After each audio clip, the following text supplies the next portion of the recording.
right, everybody, let's grab a seat and get started.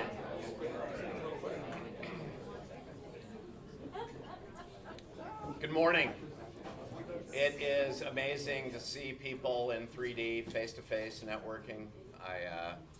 We've been back. I think this is our fifth meeting back in person after all those virtual Hollywood Squares meetings. I think everybody's happy to be doing it.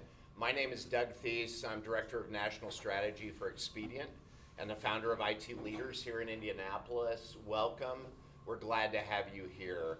This group is for staff IT leadership. So directors, managers, CIOs, VPs of IT, most were promoted from stellar individual contributors to crappy managers, and that's why we're here, is to improve those skills. There are many here who are leaders in service providers as well in staff positions. They are invited as well, so their only requirement is that they're not predatory in this meeting, so if somebody tries to sell you something, let me know. Otherwise, we're glad to have all of you here because leadership is such an important part and it is often neglected in the engineering disciplines, especially in IT. So 3 reasons this group was created: networking, the ability to, I think misery loves company is the common term that, what are other people doing that I could be doing in my group? Mentoring, we have a very simple mentorship program that I'll talk about in a minute. You can find a mentor or you can be a mentor, and then improving your leadership skills through hearing speakers who talk about those issues. Bathrooms over here on the left. If you need to leave early, you can grab me or text me. My phone number is up on the board there. Derek Hahn is over in the corner taking my picture right now. Right here, if you see a red tag like this, an Expedient person can help you get out of our secure facility if you need to leave before 10 a.m. As you know, since we've been back in person, we started recording these events, and thanks to Eric Feggi, our videographer, Brian, one of our longtime members' sons, who has helped us get this work done. So we do not live stream the event. We want you in the room. I think it's beneficial for you all to be in the room, but we do record it. So a couple of weeks after the events, we post those on Expedient's YouTube channel, and we will refer to that video in the link when we send the follow-up email. Mention we're not live streaming. The check-in procedures, if you had to stand in line this morning to get checked in, please, next time you go through, you get an email from our Envoice system letting you know that you're registered and can come in. It probably came yesterday this time around. If you follow the link in that email, you can pre-register and take your picture and skip the line up front. You can just grab your tag and show your ID. So if you love standing in line, don't do that. If you don't like standing in line, go ahead and go forward with that. Jonathan Birds is our caterer, biscuits and gravy, and most importantly, coffee. So I think all of you have taken advantage of that already. Please take a couple of pictures today when the speakers are up. IT Leaders Indy is the hashtag that you can use, and you can text the pictures to me. We'll post those on LinkedIn so we can encourage other people to show up and realize that it's a fun event. There are a few different ways you can stay informed about this event. itleaders.org/Indianapolis is the easiest way. You can find the next speakers on that event and register for the upcoming event. We are bi-monthly, so the next meeting is September 20th, I think, 20th, 21st, always the third Tuesday, almost always the third Tuesday of every other month. We have a LinkedIn company page, which I often refer to when I'm posting about IT leaders on LinkedIn. It's called IT Leaders Indianapolis as well, and there's also a LinkedIn group called IT Leaders Indianapolis that's for you to communicate with each other. Twitter, Indianapolis IT, you can find us there too. The company page was put together by our very own Rusty Maynard right here. We really appreciate that. If you have other events that you want to post and we love cross-promoting events. And in fact, I've got a couple of other people here to speak about events that are happening in Indianapolis beyond IT leaders. Jeff Tunn wasn't able to make it today. If you're a CIO or the IT leader in an organization, his group is for you. While we're on this page, Women in High Tech. Darcy, where are you? Hi, Darcy. What's going on with Women in High Tech? Okay, so I'm going to give a brief. Women in High Tech is a nonprofit focused on attracting, retaining, and supporting women in STEM in Indiana. If you're not familiar, womenandhightech.org. We have our Leading Light Awards this year. We do it every other year. It's a huge event at the Indiana Roof Ballroom. It is on October 6th. We haven't opened individual registration yet, but if your company is interested in sponsoring a table or sponsoring a scholarship, log onto the website and you can find more information about that. But it is a wonderful event. We give awards and scholarships. We have a Male Ally Award again this year, so I'm super excited about that. So please attend when the tickets go live, and or consider your company sponsoring a table and bring some young women with you too to help inspire them. It's a super cool event from a super cool organization. Sim? I have just something real quick. So SIM sponsors, or SIM hosts, if you should know, an IT symposium, and it's in September. It is free this year, which is fascinating, but it's free. Wow. SIM is a nonprofit organization focusing on IT leadership, more at the CIO, VP, senior director type level. But all of the proceeds from this symposium, from the sponsors, half of them, we split it with the company that hosts it. So each year we have about $40,000 to $70,000 that we feed back into the community in scholarships. So if you will, as you see emails that come out, check out simindy.org, respond to an email, but it is free, and we work on the lineup for the day, and it looks like a great session. So, any questions? Let me know. We've been Expedient has been the title sponsor of that for the last many years. Love the event. Best single day event in Indianapolis. And by the way, SIM is Society of Information Managers. simindy.org. Either one. Okay, either one works? Yeah. Great. The IT Leaders Indianapolis LinkedIn private group is a great place to post if you have questions for your peers, technical questions, vendor validation, hiring or retention. We limit that to pure practitioners, no sales reps or service providers in there. So other than me, the only person who's going to see that is your peers. So if you want to communicate with each other. Also, if you're looking for reps and that sort of thing, if you're looking for employees, that's the place to do it. That's an easy place to do that. Mentors, everybody understands the value of mentors, I think, these days. It's so important. I have 3 amazing ones. One is no longer with us, but I keep in communication with my other 2, and I adore them. We have a very simple mentorship program. I've got a 1-pager that you can contact me directly at my email address, and I can send it to you. You basically get your LinkedIn profile up to date. You write down your hallucination of a career path, and you reach out to one of the mentors who's volunteered via LinkedIn. You agree to date for 3 dates. If there's chemistry, you can go forward from there. If there's not, you can go find another mentor. If you'd like to be a mentor, please let me know. The boot camp is back. The IT Leadership Boot Camp is back. This global event we had for the last couple of years isn't going to slow us down any. The IT whisperer, Lou Russell, is going to be holding it this fall. Lou, what do you want to talk about for the boot camp? Well, let me just say a couple things here. The main thing about the boot camp, and I don't know how many of you have been in the boot camp somewhere along the last 10 years or something, right? Yeah, not so it's kind of quiet. What's interesting about the boot camp is that what we're looking at doing is helping people who are already good at what they do, especially IT people, right? Kind of looking at them and saying, okay, so what else? Like, where do you want to go with this? So it's not really for people that have never done this. It's not like a startup. It's really about these kind of things. So there's 4 sessions, and it's going to be, and they always do this, right? So the first one is about self-awareness. So the first thing you do is we work on some things on who am I? What am I aware? This is all about me. What do I want to do? And so this first part is about learning about who I am, or not someone else wants. Sometimes you're always like, oh, I want to be like them. I want to be like them. No, this is about you. And then social is what about the other people? Like all the other people. So here's me, and then here's the other people. So the second session is on social awareness. And then the third one is politics. I love that. Right? I love that. I love it, and I also have strategy on there too, just because it probably, but politics sounds better. So I think it's cool because you're in the space, right? And sometimes we forget this is a build, right? It's me, it's others, it's those people that have the money, right? And number 3.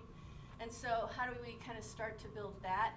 And so this is how you learn to leverage politics. And I think sometimes with people that are technical, not necessarily all IT, but technical people, they feel like that's a bad thing to be.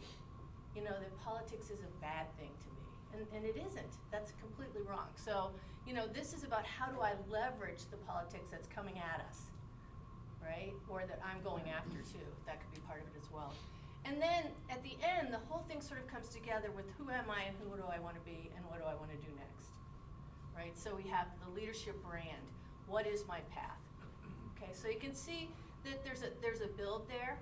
So I'm the practice director of learning services for Russell Martin and Associates now, and I'm very excited about this program. He kind of kicked me in the butt and said, hey, when are we doing a boot camp? It's like, oh, geez. So we're going to try to get this together. If you're interested, we're looking at the fall. That's as far as I've gotten so far. September, October, most Yeah. likely. These are 4 sessions in person. It will probably happen in this room. So I would highly encourage you to go to this. Mary, you went, right? You went on one of the first or second cohorts. What was your experience with it? Oh, it was excellent. It was really great to think about the politics. Like you said, I'm technical to the core, so Yeah, it was yeah. really helpful. Exactly. I have Thank you. at least 2 people I want to send. So. Oh, yay. And it's it's less than $1,000, so it's worth about 2 to 3 times that much. I would highly encourage you to consider that.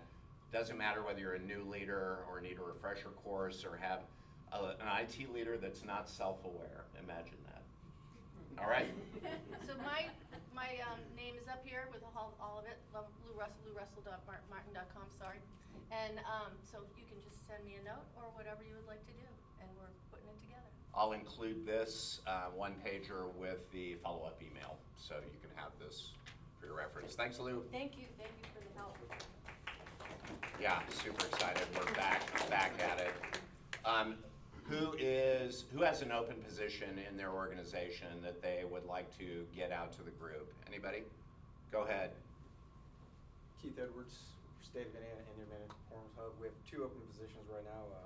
Senior server admin, primarily going to focus on Tabletop server administration, and also a cloud engineer position. As you imagine, trying to find candidates at state a little challenging, but if you know anybody, please send them our way. They're currently open positions. You can go to workforindiana.gov or contact me on LinkedIn. Keith's group does some really cool interdisciplinary, intra-agency work, so really exciting. And if you got kids about to enter college, good timing. Anybody else? All right, who's looking for a position? Who's looking for their next role? Quietly or not so quietly? No one? All right, I love that. Full employment. We love hearing that. Remember, join and use our LinkedIn private group. That's another way to do this. Or reach out to me directly. Jeff Tunn, who runs the Indy CIO Network, and I often matchmake in this space. I've got a couple of recruiters here. Tiffany Vivo is here, and a couple of, Eric Miller usually attends. I think he's on vacation this week. So we've got a pretty, it's a small town, big city still in Indianapolis. So we hope that we can help when there's a need like that. Next event, September 20th, I guessed right. Dennis Kuffel will be our headliner. He is the Senior Director over at Goodwill Industries of Central and Southern Indiana. Dennis is a really interesting guy. He's got a fascinating history. He came up through the Thompson IT organization, which is like Buffalo, Springfield, and rock and roll. It seems like everybody in Indy IT either came through Software Artistry or Thompson. But he does a lot of he plays a lot of different roles at Goodwill. So I would really encourage you to hear him. Mike Benzie, founder of Benzie & Company. Many of you have known him over the years. Mike is really good on the people side. So I'm talking to both of them this week about their topics. This will be posted later this week on IT Leaders. Remember, itleaders.org/Indianapolis. Louisville Peer Group, we are spinning up a Louisville IT Leaders. We're gonna have one meeting this year, September 27th at Yum Brands, at the Yum Brands corporate office on Colonel Sanders Lane in Louisville. Two speakers, Brad Clark from Center Consulting is going to be talking about conversational intelligence. I really look forward to that, and I'm pleased that I spelled that right. The topic, when we talked about his topic, it sounds fascinating. And then Eric Satterley, the CIO of Bellarmine University, will be speaking on the complexity of managing change and really how to build your organization to withstand change more and more. Eric's a great speaker. He's become a good friend. I think both topics will be good. If you're interested in a road trip, it's only 100 miles away, Louisville. Please come down if you're interested, and it's itleaders.org/Louisville. Imagine that. Finally, gratitude. IT Leaders wouldn't exist. Expedient lets me spend my time and their money putting this together. We are in our 6th year. It's really quite incredible for a company to give something to the community without any expectation of anything in return. So real pleased. We're in the co-location business. You walk by the data centers. We've been offering VMware Cloud for almost 15 years now, and still has an important place in the organization. And then disaster recovery and multi-cloud solutions, expedient.com. Today's speakers, Rachel Pritz. 3 ways we show up when facing challenges, followed by Reed Putnam. Rachel, it's all yours. So yeah, this is a nice turnout. I am with you, Doug. I enjoy seeing people in 3D. It's nice. So I've met some of you virtually, and it's fun when I walk into a room, people say, I had no idea how tall you were. And I've had to zip it to say, I had no idea how short you were. So, so I just say, thank you. So I am Rachel Pritz. I spent about 15 years in healthcare, and a lot of that was actually as a bedside nurse. And then I moved into leadership. And then as I was getting my master's degree, I became really interested in the informatics analytics side of things. And I happened to just have a position at Community Health Network that opened up and took the CNIO role there, which was the Chief Nursing Informatics Officer. So I had to learn to speak all of your language. And I don't know if you all know this, but you have a different language than the clinical side of things. So it was a really great growth opportunity for me, but I spent about 4 years in that role. And really the reason why I do what I do today is because in that role, I was seeing all of the lack of self and social awareness, and I happened to hire a coach during my journey, and I was a part of lots of events like you're describing with the IT leaders, and so I grew that self and social awareness, and all I could see around me was the lack of it, and I knew that that was the thing that we had to do in order to get where we needed to be, especially from a leadership perspective. And to your point, in IT, I don't think that we teach these things. They don't teach clinicians these things either. So we get nurses, physicians that are suddenly in executive roles, and they have not been taught any of these skills. We're great clinically, and now suddenly we're novices at leadership. So that's why I do what I do, because that's all I saw around me was really just the lack of the things that I think we really needed to drive ourselves forward. So how many of you are familiar with the Enneagram? Does anyone know anything? I know some of us. Yeah, quite a few of you. Good. Any other personality style types of things that you just want to throw out there that you're aware of? I know DISC, StrengthsFinder's really popular. PI, yeah. Myers-Briggs. 16 personalities. Myers-Briggs, 16 personalities. Yeah. Colors. Yeah. There's a lot of them out there. I think they all give us a little bit of information. The difference with the Enneagram is that it's really about motivations. So we're really talking about the why behind the behaviors that you're doing. Many of the other assessments that you mentioned are behavior-based tools. So keep that in mind as we're kind of talking through this. It's just a little bit deeper. I personally believe that the Enneagram is the best tool for self-awareness. I think it can be an excellent tool for social awareness if you take it to that level and learn about all the different styles. But we're going to talk through just 3 different ways that people show up It is somewhat based in the Enneagram, but if you know nothing about the Enneagram, you'll be fine. So I'm going to talk you through that, and then we'll have some time just at your tables to talk a little bit about where you see your opportunities and maybe where you could grow through some of this information I'm going to share. Hold on.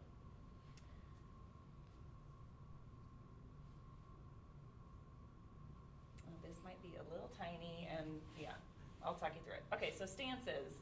This is something that within the Enneagram that we use, but also, anybody familiar with Brene Brown's work? Okay, so she talks about shame shields, same thing.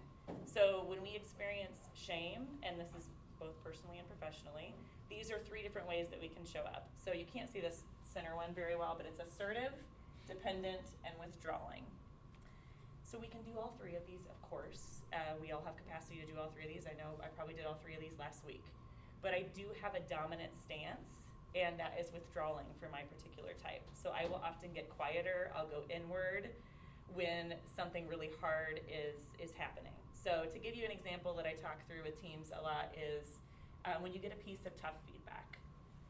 So you all have been doing this for a little while. You also have personal lives. You've all gotten feedback that is hurtful. It might be true, but it's hurtful.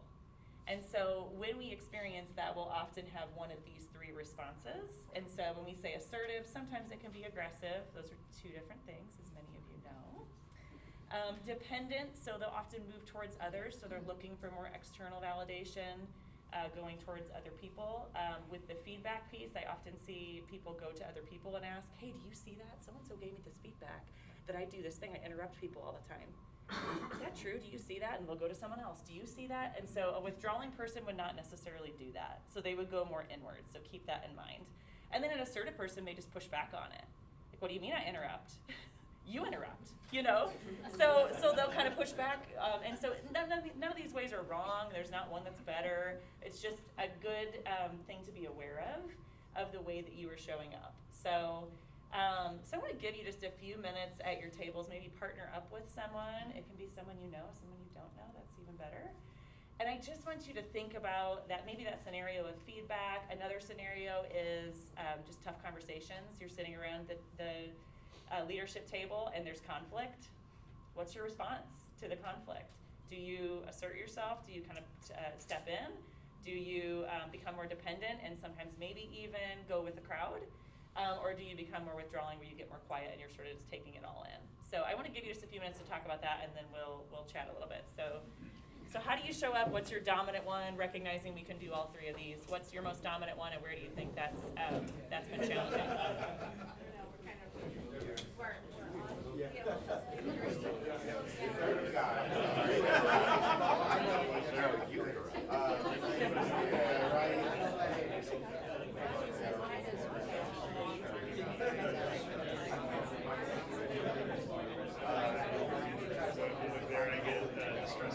Hey, I'm hearing good conversation.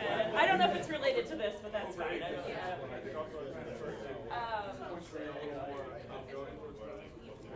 Anybody that had a good conversation at their table, or even any ahas with this? Hey, I think this is how I show up. When I saw withdrawing, I was like, yep, and ouch, that hurts. I don't know if I like that so much. So I've had to really challenge myself to re-engage with the group.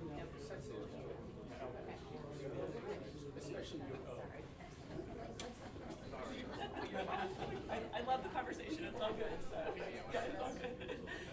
So anything that came from these conversations at your tables? Yeah, go ahead. I think for us that it was about the context of how we were going into the conversation. So if it was a conversation where we were, we had made up our mind about something and we knew there was going to be conflict, we would probably lean toward being assertive. Or if we were talking to an offender, then yes, we're definitely going to be assertive. But otherwise, just generally, if it was a surprise feedback that we weren't necessarily expecting, like we seemed to all kind of lean toward withdrawing so we could think about it and process it and things like that. Okay. Have you always been that way? Has that been something you've had to learn to process? Or when in your 20s, if you would have gotten, that same scenario, would you maybe have reacted differently? So same? Yeah. Okay. Yeah. I see some of that will sometimes come with just maturity, where we learn to, okay, let's think through this before we react, Right. for sure, so. yeah. We talked about the fact that it could be, if you're in the first 3 or 4 years of your career, you're definitely reacting more at the what is my personal versus most of us, as I said, if we've got a little time under our belt in our job, so we have a tendency to look at it in context and then pick your solution depending on the context of the situation. Yeah. Even though your gut may be telling you, I want to withdraw into a little ball in the corner. Sure. Your role that you're assigned says, no, stand in the middle and take the heat. It Yeah. depends on what you're doing. Yeah. So I'm hearing a lot of people saying they would withdraw. Is that what I'm hearing? Was that the same? Yeah. We were talking about how it also kind of depends on who's giving the feedback. If Yes. it's somebody maybe Okay. you respect a little bit more, maybe a little more withholding, or if it's Sure. somebody that you don't so much respect, maybe you're a little more aggressive about it if Yes. you don't agree Yep. naturally. Yep, that's a good insight. I think that's very true. So, yeah. Also the tone of how it's delivered. Mm. It's more of an attacking. I think that can put you more in the assertive, on guard, out of the gate rather than withdrawing. Sure. And the self-awareness and the social awareness of the person sitting on the other side of the table giving you the feedback is really, we have to take that into consideration too, for sure. We brought up the idea, or I brought up the idea of, is it personal feedback? And, the example that I used is, many years ago, I had someone that I respected, was one of my team leaders, came to me and said, hey, by the way, we've all noticed that you're pretty much 5 minutes late for every single meeting. And we're waiting, because I was scheduling meetings back to back and rushing, between meetings. And they said, it's really rude for the people that are sitting in the room because they're waiting for you. And we have other things to do, but you need to know this. That one stung, right? Because it was personal. Yeah. Versus you're in a meeting and you're brainstorming ideas and somebody says, well, that's not really a good idea, because I want to do it this way. Right. And so that one probably is more, assertive, where you're kind of coming back and saying, I just gave you 3 ideas, just pick one. Right? Just somebody Sure. pick one. That one doesn't sting. The personal side, yeah, if you're not used to receiving, that type of feedback, that would hurt a little more. And so much so that when we started this conversation, that was the first, thing I thought of. So Yeah. I'm now on time. Yeah, that's a great example of feedback, and I agree with you. I think when it's more of a personal thing, like you are a rude person, that's kind of Yes. what they were saying in some ways. Wow, that's hurtful. Yeah. Versus I just disagree with you on this system we should be using. Yeah. I think the context in which, Adam was mentioning the context in which it's given. So are you expecting it or not? Like, are you going into a performance review and you're expecting feedback? Or are you going into a meeting with your team and in the last 5 minutes they're like, here's all this feedback for you? Sure. I think it's really important for where Sure. you are, how much time you have, what you're expecting, what you're not expecting. Yeah, I think that's a good point. Anyone else that had any good insight? So do all of you have direct reports in some capacity? You work with people, I'm assuming. So this is great to start to create that social awareness and to kind of sit back and watch the ways that other people will show up. So as I started to do this, especially in the IT space, I caught a lot of people in the withdrawing stance. So I would just be sitting there and you could see there was a tough conversation in the room, or it was just something maybe they felt like they didn't have enough knowledge on, or they were with executives, and they would pull back. And I would leave the meeting and say, oh my gosh, you know the answer to all of the questions they had and you didn't say anything. And they're like, well, I don't think I had enough information, and I was talking to executives, I got nervous. So paying attention to that, because I think it's really helpful to be able to coach others to say, okay, so yes, maybe you naturally withdraw, but what's the antidote to that? It's to re-engage. So these things these are just pieces of awareness. We want to create some wisdom around them. So while we might naturally do one of these 3 things, when we notice it showing up, okay, why am I asking people for their validation? Is there something I need to search for internally? Maybe I need to build my own self-worth versus needing validation from other people. So that would be more the dependent stance.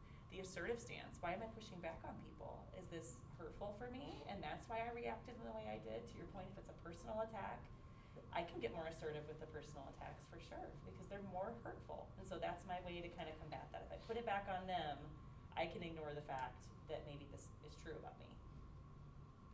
So any thoughts about that? Have you noticed teammates? I don't know if this is an IT thing or is just the IT teams that I worked on, but I noticed a lot of withdrawing, especially in more of the entry-level positions where they would be called in, especially in the analytics side, because they would be called in to the executive table often, and they would just shut down. I'd like to find some of these people that withdraw when I give them feedback. I hear a lot of, did you ever stop to consider, or, yeah, you would think Yeah. that, or, Sure. But the serious point about that, though, is if you're in a leadership role and you're giving feedback, you need that pushback. Sure. Right? You don't want to sail off to the sunset, and they're like, okay, he's wrong, but I'm too pissed off to tell him why he's wrong, right? You need that back and forth. Yeah. So withdrawing is kind of a cop-out, right? I understand people might need to process, Yeah. but you're really not doing the person that gave you feedback any favors at all if you just let it go.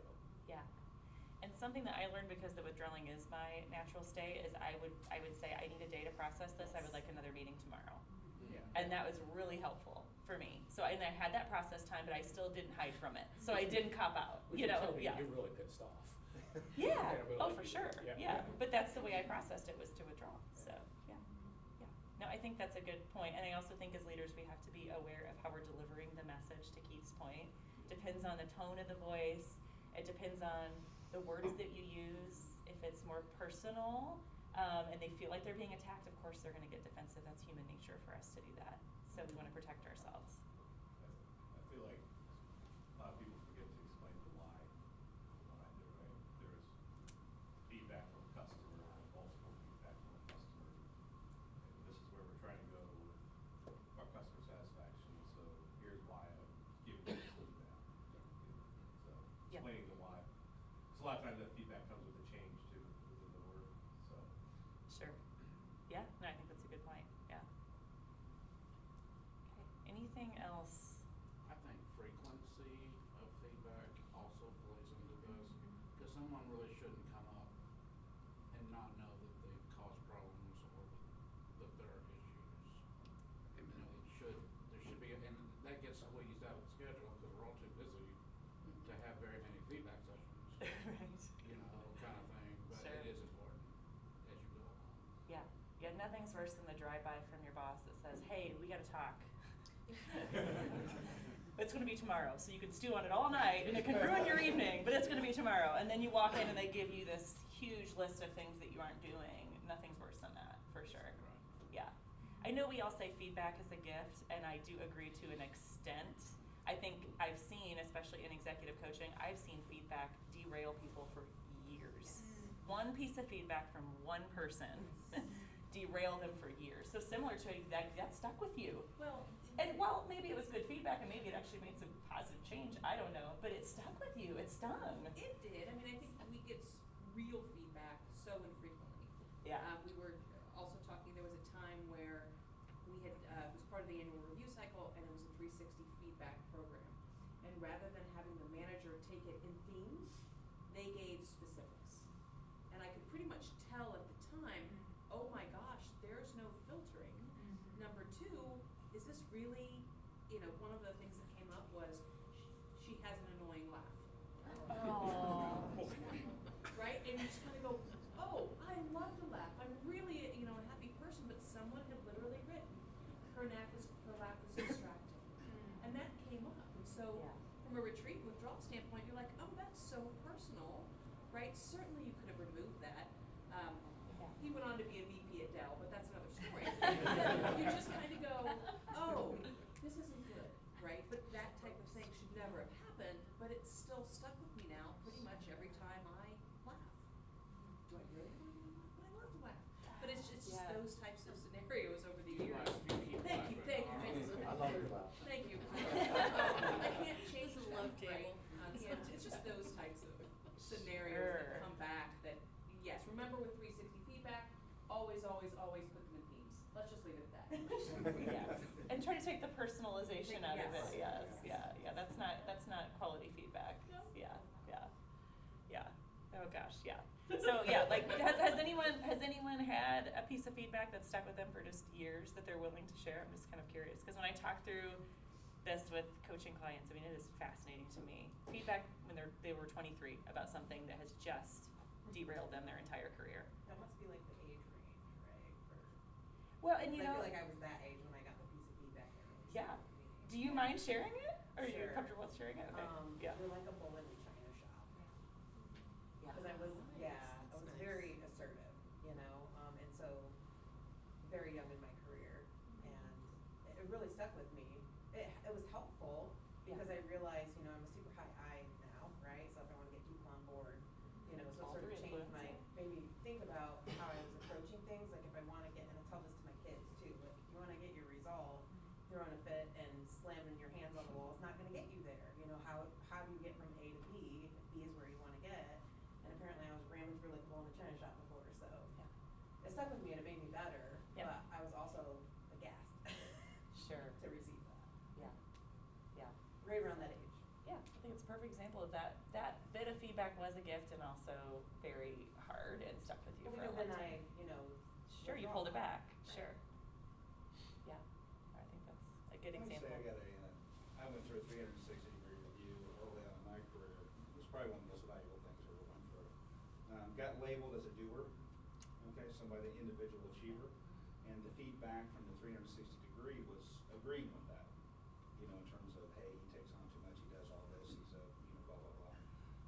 Coming out of that, progressively knowing it's a little bit of an addiction, working on delegation began immediately.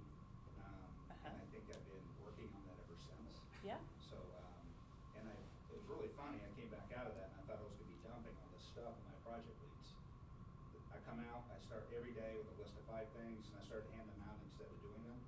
They all loved it. It was like Yes. sunshine and water on plants, they just took off. Yeah. You know, but that's a little bit of introspection, I think, that helped me 360. Yeah. That has always stuck with me. Yeah, no, I think that's a great example of how feedback can be a gift, for sure, yeah.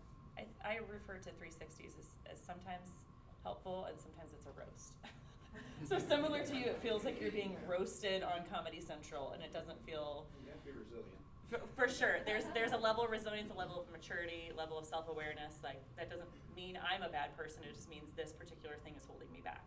No problem, I can handle that. You will not become an IT leader without becoming resilient.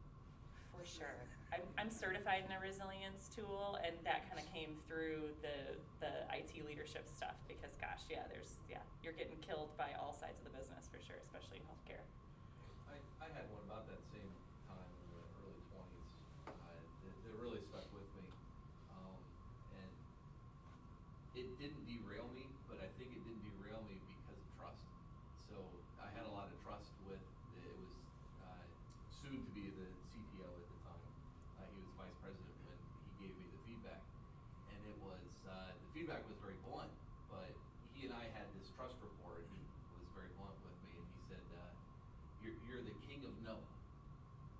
And it was that I could find the fault in any situation. Like we would sit around the table and they would be giving different manufacturing scenarios or different projects or different things. And I was the one who was poking holes in it.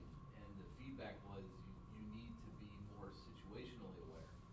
And maybe that's not the time to give that feedback. Don't not give it, just maybe not poke holes in it when all the executives are sitting around the table. Yes. That kind of thing. So it really stuck with me. It was very valuable feedback situationally to keep in my head as I move forward. Yeah. But it also didn't derail me, and I think that was because I trusted him. I had that relationship already built that when he gave me that, very specific piece of feedback, it didn't throw me off a cliff. It was more of a, I do need to work on that kind of a situation. Yeah, trust and respect is a huge factor, I think, with the feedback side of things, for sure. And that's a great example. I work with a lot of people who kind of have a lean towards, whatever you want to call it, cynicism. They can see what's going to go wrong, worst case scenario planning, whatever that is. Those people can be real gifts to our teams. We need them at the table. I've coached a lot of people through when to say, hey, there's going to be a problem here. It's probably not the night before the project goes live. Probably not. That's probably not the right time to do it in front of all of the executives. So anyway, that's a good example. I'll tell you a quick story about that because I think it's interesting. So it was in the 1970s. They did this experiment with chimpanzees, and there was one of the chimpanzees out of like 150 of this herd that was very anxious and was always on high alert, like scanning the horizon, figuring out what's going to go wrong in the scenario. And they're like, okay, this one's so anxious. We got to get this one out of here. Like, it's going to just derail the rest of the group. So they removed this chimpanzee. They come back. The entire herd was slaughtered within like 3 months because that chimpanzee was gone. So that chimp was really needed in that herd, and they didn't see the value in it. The humans didn't see the value in it, and they removed it. And then that was the result. So I like to think of that when people say, they're such a naysayer. They're always saying no. They're never on board with our ideas, and maybe that's a really great thing if they can deliver it in an effective way and at the right time. So Just because you're paranoid doesn't mean they're not watching you. that's right. That's right. Yes. Yeah. And I think for people like me who have a natural lean towards positivity, we can do it. It's going to work out. Everything's going to be great. I need those people that are saying, wait a minute, slow down. We need to take a pause. So I think those people are real gifts, but they can get labeled naysayers if we're not cautious about it. So, well, any other thoughts or questions about this little activity? Pay attention. I would say the homework is to pay attention to these 3 things, not only in yourself, but in the people that you work with. This works at home too. This is an interesting one. Darcy mentioned with kids. I can see where this shows up with my kids. I can see where it shows up with my partner. You know, it's really valuable information because, like I said, there's an anecdote to each one of these, right? So we can help kind of balance those out instead of always having that be just our default response. Rachel, can you talk about the sort of coaching you do if someone might want to employ you for help personally or with their team?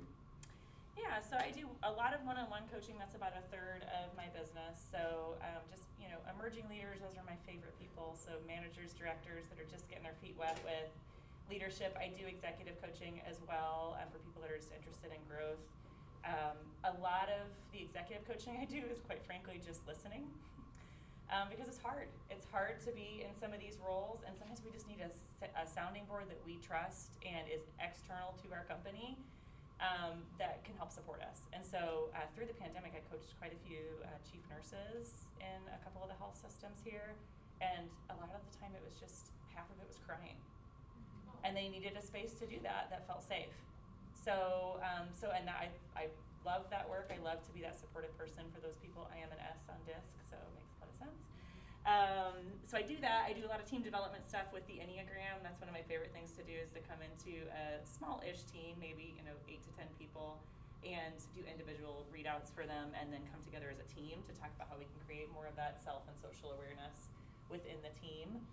And then I do a lot of Brene Brown's work, resilience work, and those types of things. So I can't get enough of it. It's why I left a career that I was actually thriving in. I didn't leave because I was burnt out. I didn't leave because I didn't like what I did. I left because this was my passion. So that's really what I do. I do some speaking engagements too, but for the most part, it's mostly that team development and one-on-one coaching.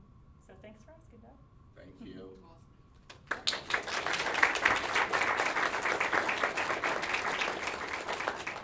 Over the years, we've really focused on leadership for this group. This group is about leadership, but as you probably know firsthand, cyber insurance has thrown a grenade in most people's project list over the last 2 years. So I thought it was important to get the story straight.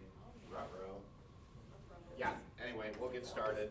All right, well, hey, good morning, everybody.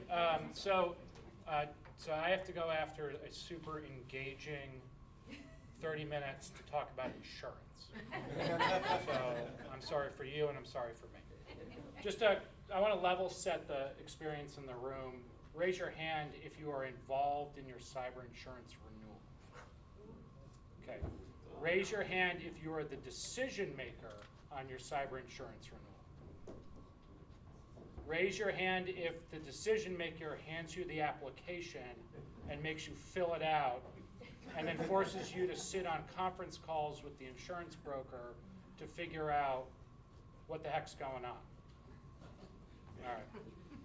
And anybody else involved in cybersecurity, right? So a couple people in this room, Dan in the back, I know Doug, have seen versions of this over the last couple years. I used to say the cyber insurance market was shifting. Insurance goes through a cycle, right? Hard markets, pricing gets more expensive. It gets harder to get coverage. Soft market, it's much more advantageous to the buyer. I'm now saying that I believe the cyber insurance market has fundamentally changed from where it was 2 years ago. So I want to talk just again to level set. I'll go through the next couple of slides really quickly. So cyber insurance sounds cool, and insurance people hadn't had anything cool to say in a long time. So we called it cyber, right? But what it actually is privacy and network security insurance. Your obligation to keep personal information private, confidential, and confidential corporate information secure. But cyber makes you think it's all about networks. It involves paper files as well. So functionally, it's about privacy and the network security capabilities. What it does is it's actually a unique product. It involves both first party, so losses that you incur, as well as third party coverage. Somebody else sues you because you let their private stuff out, right? And there are costs that you will necessarily incur when you activate your incident response plan. So think of the cyber insurance product as the way to fund that incident response plan. IT forensics, breach coaching from an attorney specializing in, statutes and regulations and negotiating with the threat actor.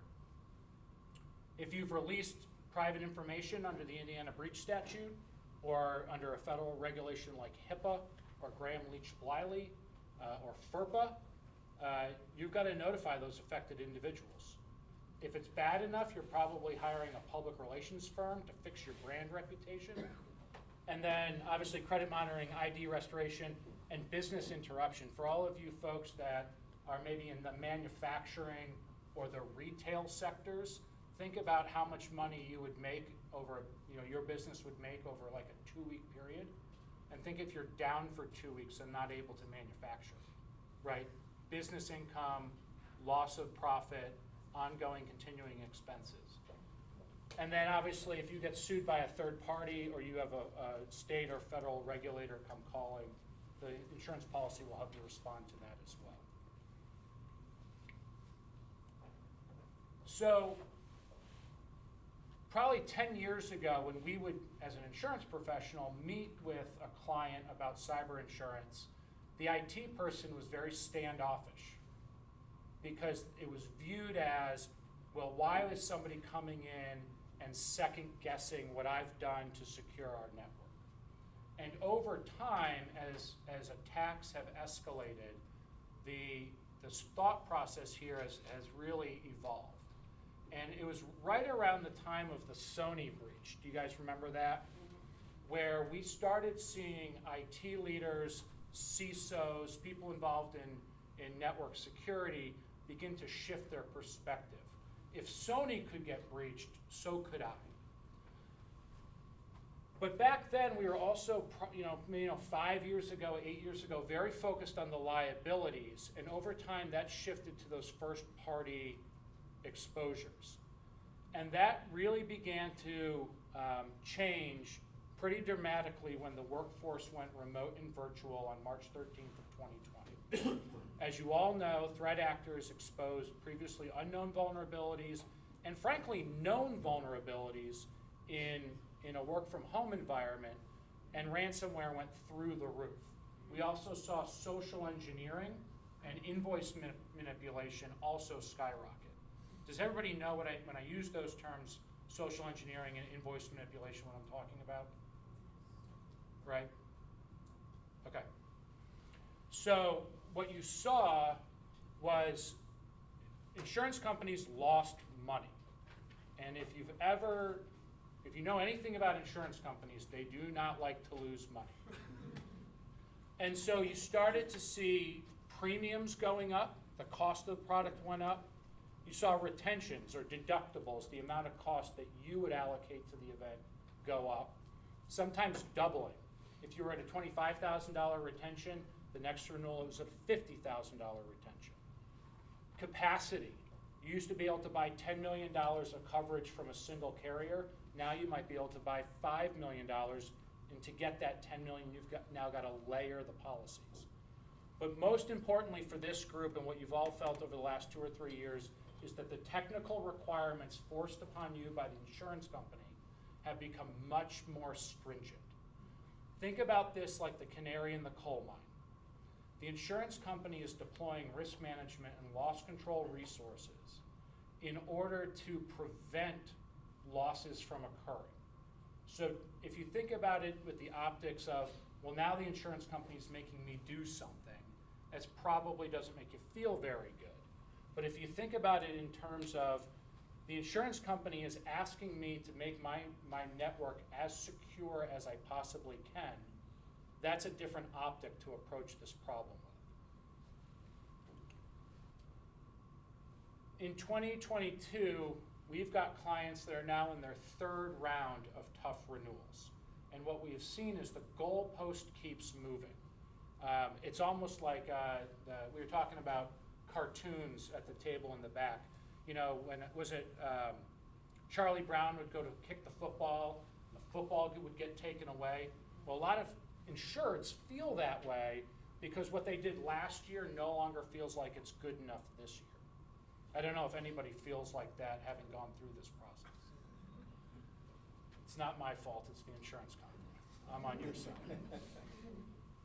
We'll talk about this a little bit more, but insurance carriers are increasingly using things like BitSight or Cyber Scorecard in order to run third-party scans against your networks and make assumptions that are then used in the underwriting, that then when those reports are given to you, 1/3 of it's not even your IP address, 1/3 of it is low-hanging fruit you were going to address anyway, and 1/3 of it was like, oh yeah, we'll get around to that, right? Those are increasingly important in the underwriting process, and we'll talk about how to address that from a timing perspective. And then if you're involved in filling out the application, that also means that you're intimately involved in the incident response plan, the disaster recovery plan, the business continuity plan. Well, if you expect your insurance policy to fund those plans, you need to understand what the terms and conditions are, right? And how the funding of that plan may or may not occur through the insurance product.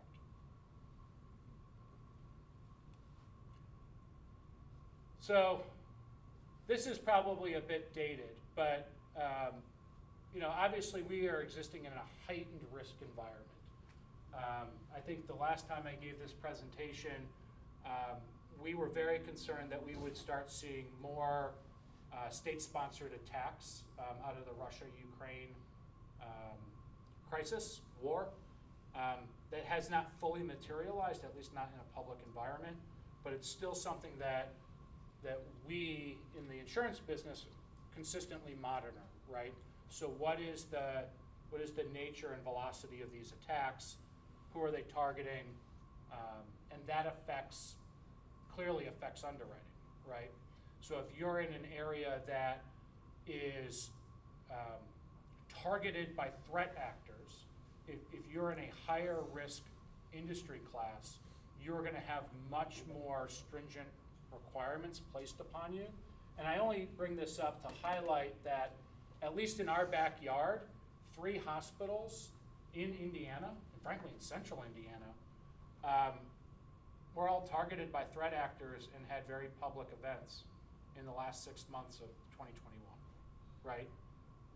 Critical infrastructure. So specifics, right? First of all, you got to recognize that each insurance carrier that you sign up for for cyber insurance already deploys value-added resources or value discounted resources. Now that's not going to replace buying something like CrowdStrike as an EDR tool, but it may very well help supplement or add on to your existing vendor portfolio, and at least give you the opportunity to take advantage of that stuff. So the question that you as IT leaders need to be asking your decision maker, and frankly ultimately your broker or agent, your carrier, is what are the resources, the risk management tools, the loss control tools that are either value added or value discounted that we can incorporate into our plan and our footprint, right? talked about third-party scans. So most insurance carriers are now leveraging something like a BitSight scorecard. Different carriers use different vendors. Those scans are sometimes being run on a quarterly basis, certainly biannually, and possibly even monthly. The carrier will run that about 150 days in advance of your renewal, and then that will determine sort of what lane your account gets put in from an underwriting perspective. So if all of a sudden, if any of you take advantage of these or have seen them on, because you've signed up for them on your own, you know that one or two vulnerabilities will drop you from an A+ to a C-, right? One critical vulnerability will make you from an A student to barely passing. And so think about that from an underwriter who's looking at that as a file on their desk, right? So taking advantage of those third-party scans, and if those reports are available to you as an insured, you should be asking for them as frequently as they're being made available. So that needs to be a discourse that you have with your insurance broker or with your decision maker, CFO, general counsel, whomever is interacting with the agent, because these things are available. Going into the renewal process, having that information at your fingertips, being able to check off those boxes or take advantage of or take care of those low-hanging fruit makes the process a lot easier to do that on the front end than on the back end. What you don't want to find out is after you've completed the application and after you've completed the ransomware supplement and after you've been on a conference call and after you've asked those follow-up questions, well, then the report gets produced and now you're like 2 weeks before the renewal and you've got to check off all these things. Ask for benchmarking and data breach cost calculation information. So, if you're involved in any level of conversation around the appropriateness of the limits based on your own information security environment, you need to be looking at benchmarking and data breach cost calculation as a tool. Now, recognize that both of those things, benchmarking, comparing myself against a peer group, and data breach cost calculation, taking advantage of whether it's net diligence data, Verizon data, but how much is a breach going to cost me, are necessarily looks in the rear view mirror. So they're not the end all be all, they're not chapter and verse. You're looking at what happened to somebody else in a previous breach or what your peer group bought in the past. But the data breach, the intrusion event that you're concerned about is going to happen in the future. So you need to use benchmarking and data breach cost calculation as a tool, but certainly not chapter and verse for how you set and establish your limits. Tabletop breach exercises. If you're not running these already, including your C-level, you need to. Most of the time, these tabletop breach exercises are being run within an IT unit or even within an IT security unit. My recommendation is to grab your C-level, grab the people who are going to be on the incident response team, and make them sit at the table for an hour or 2 hours or half a day and run through a breach scenario both internally and when that breach pivots to externally, when your clients, your customers, the public, the media get a hold of that event. Because all of that gets looped together. Too often I see the IRP plans tested just within an IT group, and C-level doesn't really know what's going on. And more often than not, when I'm at a tabletop breach exercise, two people that if I asked were on the same page prior to that event, when you're actually sitting at the table, they're not on the same page with who's doing what, where, when, and how, right? And then employee awareness training. Making sure that you're training all the staff that have access to any endpoint on how to spot the red flags is critical.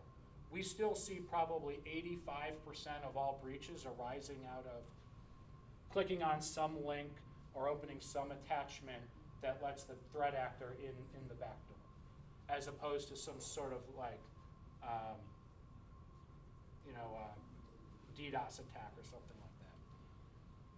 Cyber insurance readiness assessments. We have begun to see vendors, MSPs, IRP firms deploy at either a super reasonable cost or actually free a cyber readiness assessment.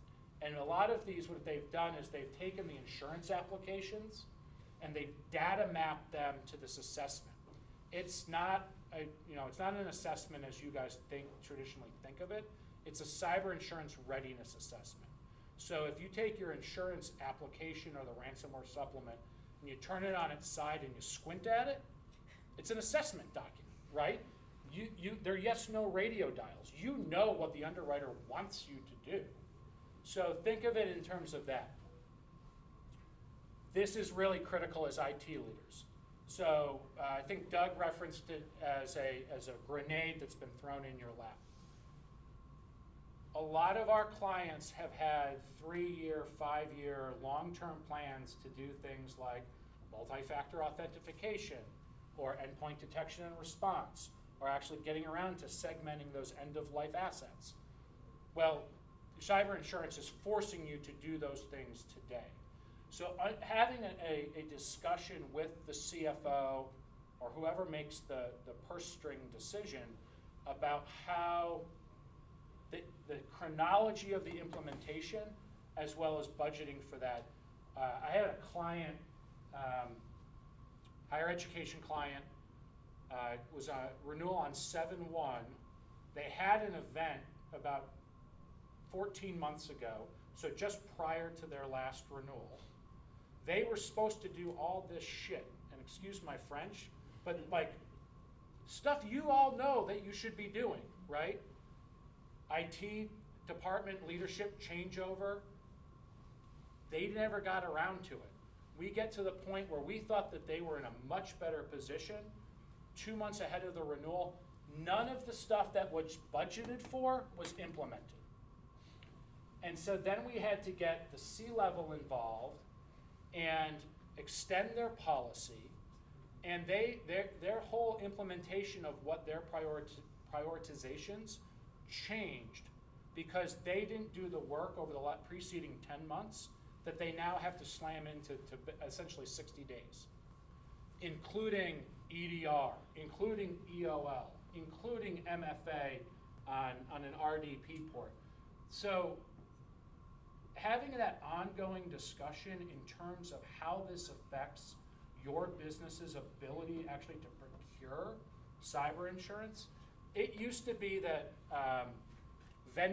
cyber security vendors would say, well, Reed, if we get our client to buy this product or buy this service, how much could they save on their cyber insurance? And the answer was like, well, I don't know, because your product costs $75,000 and the cyber insurance is 10, right? Like, it's just an unbalanced discussion. Now it's, if you don't have some of these core requirements, you may not get cyber insurance at any sort of reasonable level. And that goes in hands with understanding what the minimum expectations are. Start early, finish late. And what I mean by that is you want to be starting the cyber insurance renewal process 150, 120 days in advance of that renewal.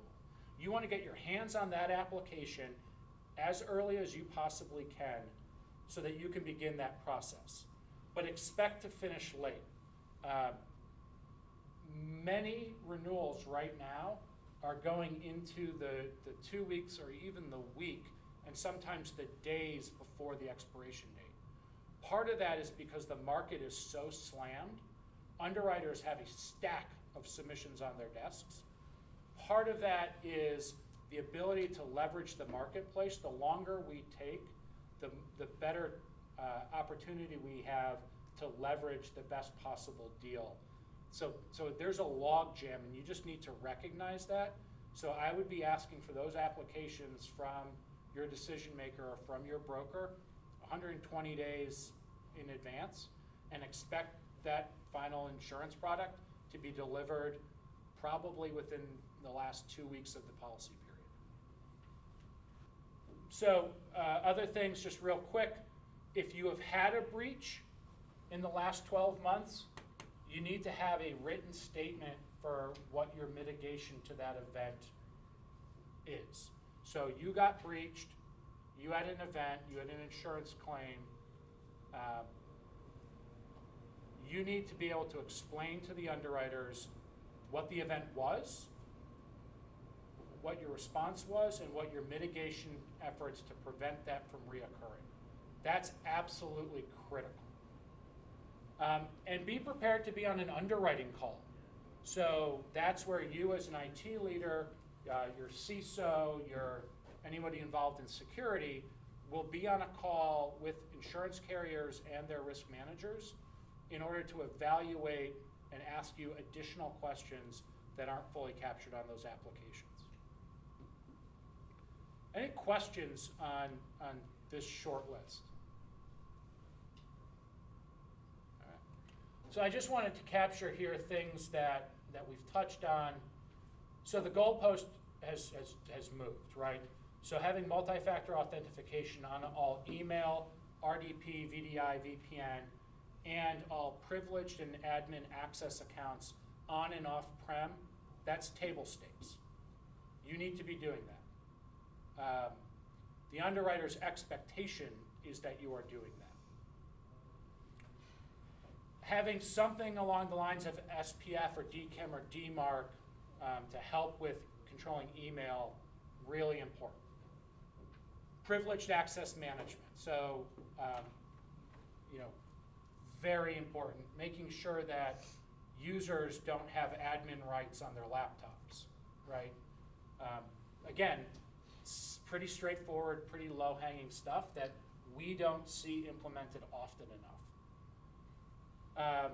Endpoint detection and response. So a year ago, or maybe a year and a half ago, it was all about MFA. Well, now most insureds have MFA fully implemented. Now the expectation is all around EDR. So having an EDR tool or having an MDR solution, or even moving to something like a SIM or a SOC.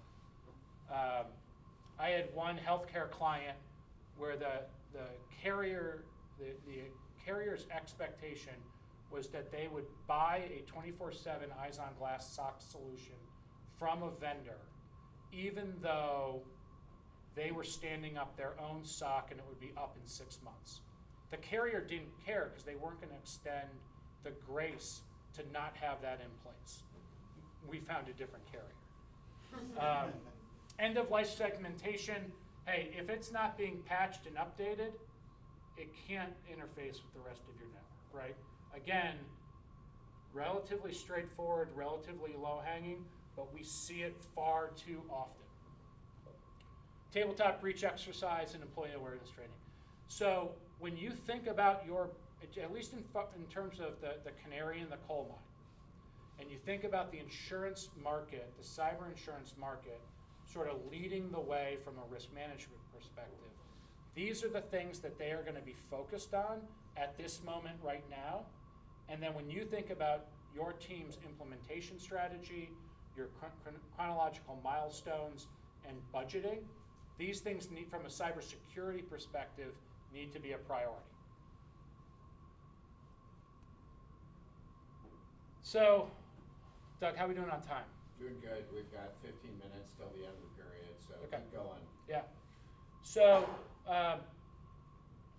as IT leaders, you're obviously leaders in your security response program as well.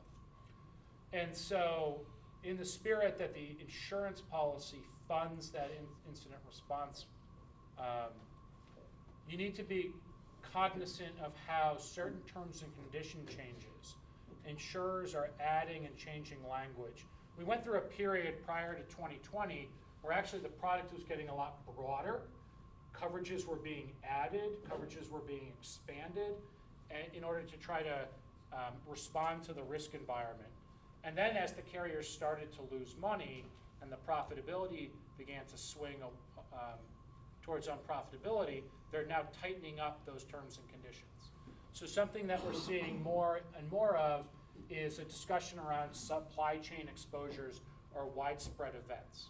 So if you've got that catastrophic event that affects multiple insureds, tens, hundreds, thousands of insureds, how is the insurance company going to fund for that, right?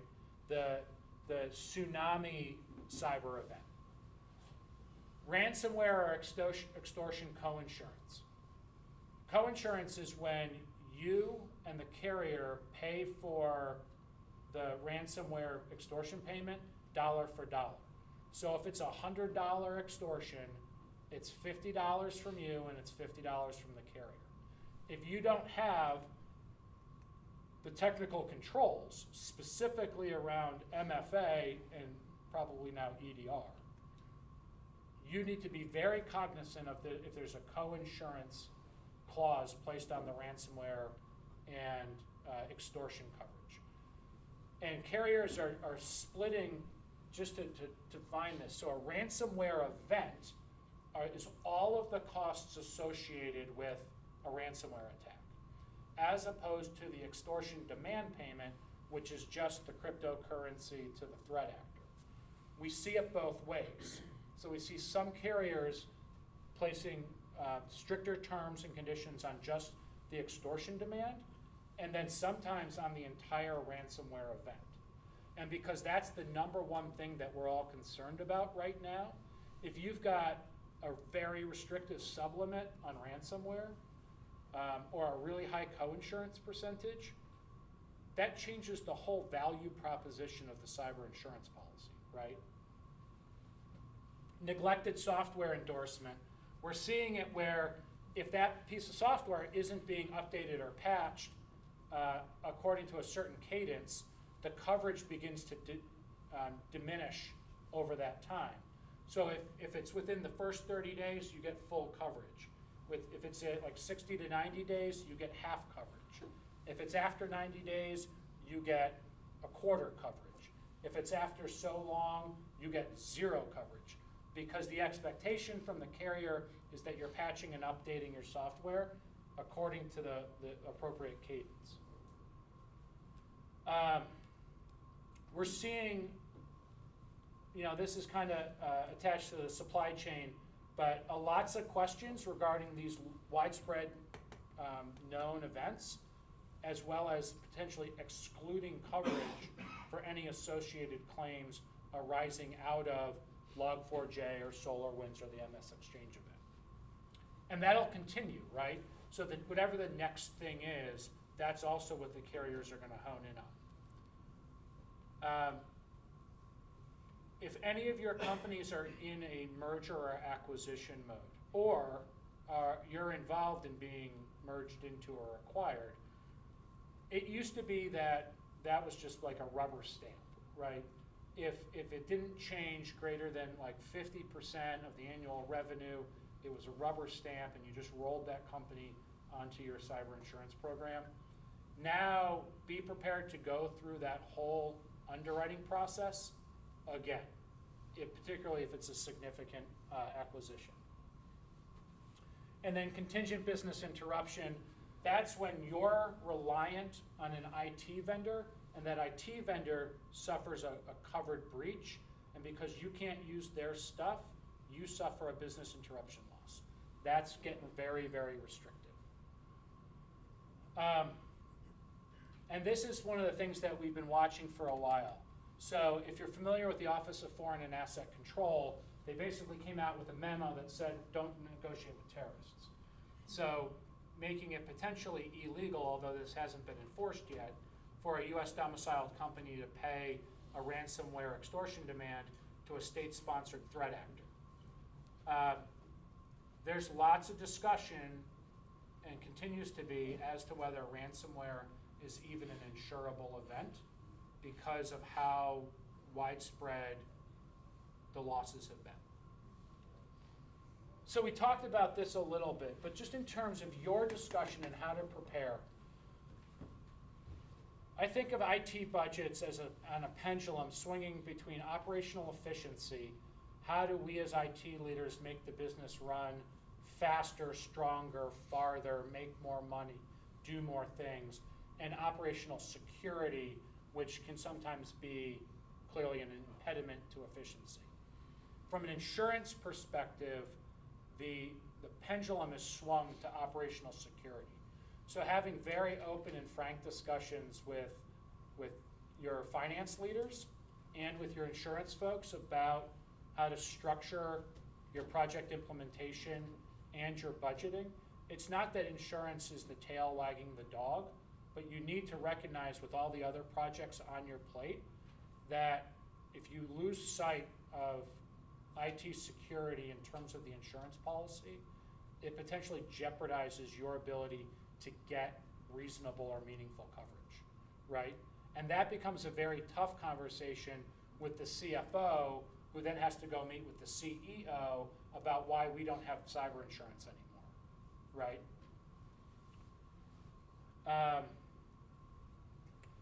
Think in advance. This has come up more recently. So in cyber insurance policies often will be what is referred to as a duty to defend policy. What that means is that the cyber insurance carrier decides who the IT forensics IRP team will be and decides who the breach coach will be, the attorney who's going to guide the business through that process. Particularly as IT leaders, if you have a preference on which IRP firm or IT forensics firm you want to use through that breach event, you need to be having that discussion with your decision makers and your insurance agent and your carrier at the time of binding, not at the time of the event. I had this experience just recently where we had a client who really wanted to use two local firms that they had a pre-existing relationship with. The carrier was insistent on using the panel vendors. It took us 8 hours between when the event started and finally figuring out who was going to get approved by the carrier for use. So you just lost 8 hours in forensics. Now that particular client decided to hire the firm that they knew for about a 10-hour engagement, knowing it may not be reimbursed by the insurance company. But again, that's a decision that they had to make on the fly and not one that was incorporated into their incident response plan to make that response to the event as smooth as possible. And then, test, and then test again. So Doug talked about some cyber related things here in town. I happen to be on the board of the Indiana Security and Privacy Network. If you're not familiar with that, it's a nonprofit organization geared towards privacy and network security, specifically in the healthcare arena. But if you're in the healthcare space or you are a vendor to the healthcare space, I highly encourage you to participate. We are also going to do our first fully live meeting on August 6th. It's at 500 North Meridian. We're going to have the FBI there giving about an hour and a half talk. We're going to have Lige Hensley talking about artificial intelligence, specifically within the IT and IT security sphere. And then for you healthcare nerds, we've got a panel discussion on healthcare information management. And then obviously, Indiana Cybersecurity Hub, the governor has an executive cybersecurity council. It's run by Shatrice Mosley. It's doing really good things. All of the working groups projects are posted at that website. Then you should probably all be familiar with CISA, obviously, Indiana Gov Cybersecurity, and then the FBI tips line. Reed, can you talk about Gregory and Appel's role and what a broker really needs, what value a broker brings to this equation? Yeah, so this is not a comment specific to Gregory and Appel, but it certainly applies. But your agent or broker should work for you, not for the insurance company. So they are your trusted advisor. They get paid by the insurance company, and, that's sometimes a, thing. But they work for you. And so the agent or broker who is providing you with the insurance policy and providing you with the risk management consulting should be at the forefront and very engaged in this process and really prompting you to be engaged as IT leaders. And so, I would recommend that you look to whatever agent or broker you're utilizing to help you through that process. Because they're your trusted advisor, they're your risk management consultant, they are the one that is going to advocate and negotiate on your behalf with the insurance companies. They're the ones who are going to tell your story to the people making the decisions on how to structure and price your policy. And you have a few minutes after the meeting here if anybody has any additional questions I for do. you. Yeah. Great. Thank you so Yeah. much. Thank you.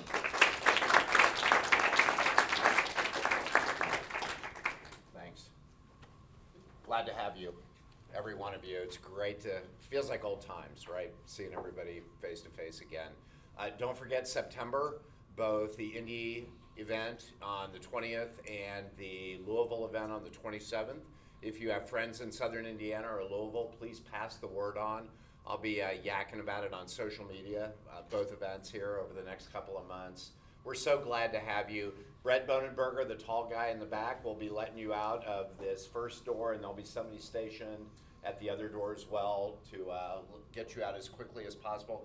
Take your badge and leave it at the front desk, and they'll take care of checking you out. Thank you so much. Have a great day.